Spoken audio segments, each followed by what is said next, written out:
Hello, everyone, and welcome again to another episode of Everyday Black History. Now, today on Everyday Black History, we're going to be highlighting an institution, and we're going to be highlighting an HBCU by the name of Albany State University. And we like to highlight HBCUs, historically black college universities, because many of them was created during a time when higher education was either limited or non-existent for black Americans. So these schools came around so that they can educate the local black population to become teachers so that they can continue to teach future generations of young black boys and girls and men and women, because we know how education is important for us to move forward as a people. So as mentioned, we're going to be highlighting Albany State University, and it's a 4-year state-supported HBCU located in Albany, Georgia, and it is the largest.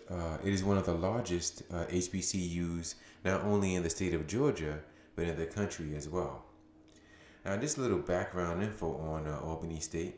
It was established in 1903 by a former slave by the name of Joseph Winthrop Harley, and he was fortunate enough to have people who funded his education.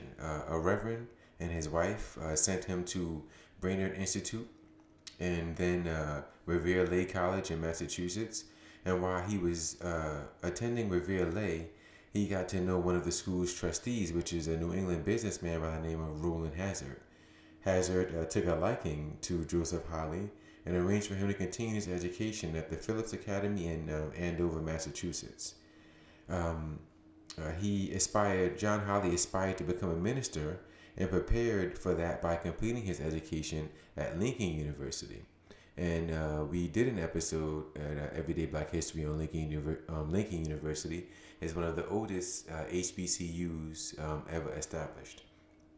Now, he was inspired to move back down south after reading W.E.B. Du Bois' The Souls of Black Folks, where it talks about the plight of blacks in Albany, Georgia. So he relocated there to start a school, and with the help of Roland Hazard and his family, he received a $2,600 gift, which allowed him to purchase 50 acres of land and form a board of trustees. All within a year, he was able to establish all this to get what the school started, which would be known as Albany State University. Now, the aim of the institution at the time was to provide elementary education and teacher training for the local black population. It was turned over to the state of Georgia in 1917 as a Georgia Normal and Agricultural College, which was a 2-year agricultural and teaching training institution. Later on in the 1930s, it became part of the University System of Georgia, and in 1943, it was granted 4-year status and renamed Albany State College. Now, of course, when it was transitioned to a 4-year status, it heavily increased the school's enrollment as more people began to seek education there. And by 1981, the college offered its first graduate program, which was a prelude to the school being upgraded to university status in 1996. Now, during the Civil Rights Movement, Albany State University played a significant role. Many students from the school and black improvement organizations and even representatives from the Student Nonviolent Coordinating Committee, the SNCC, they came together to create the Albany movement.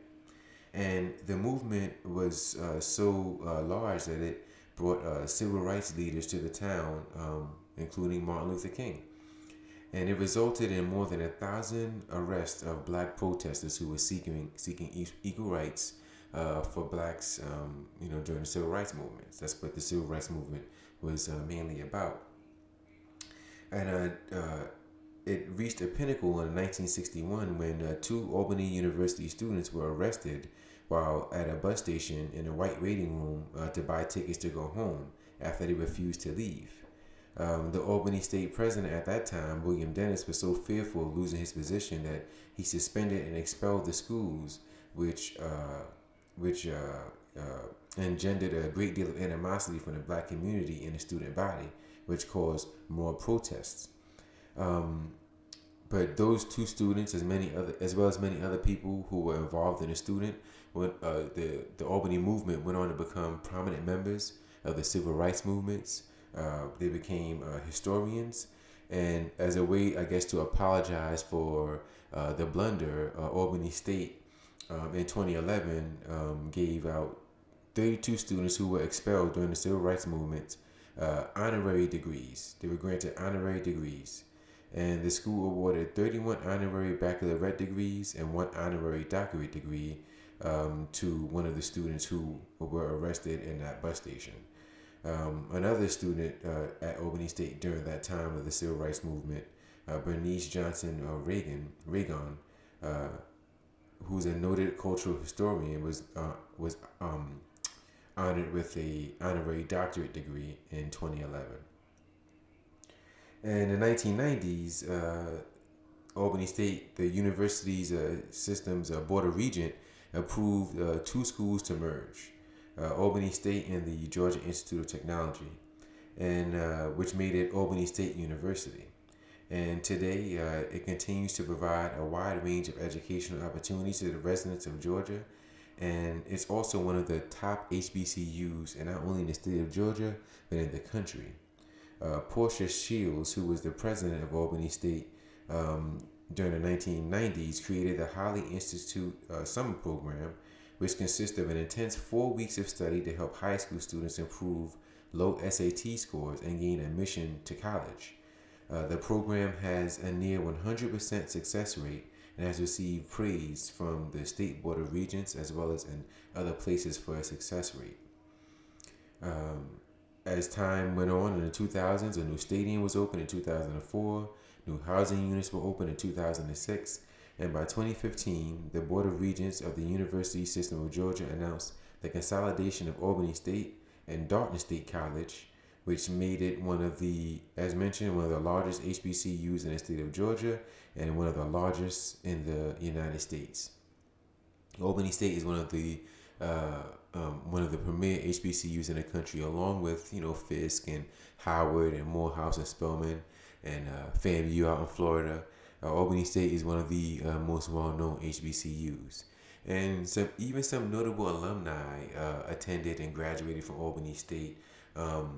Jo Marie Payton, who was a mother from Family Matters with the raspy voice, rapper Rick Ross, as well as other athletes and politicians, all attended Albany State University, got their education, and most of which received their degrees from Albany State University, showing its prowess as a premier university in the country, HBCU, in the country. So, as mentioned, we always like to highlight HBCUs. It's important to do so because of its importance to us as Black Americans and the Black community for our education. So that concludes this episode, and we'll continue to highlight other HBCUs and other institutions that are important to Black history and Black culture and what they mean for us both in the past, in the present, and for the future. So stay tuned.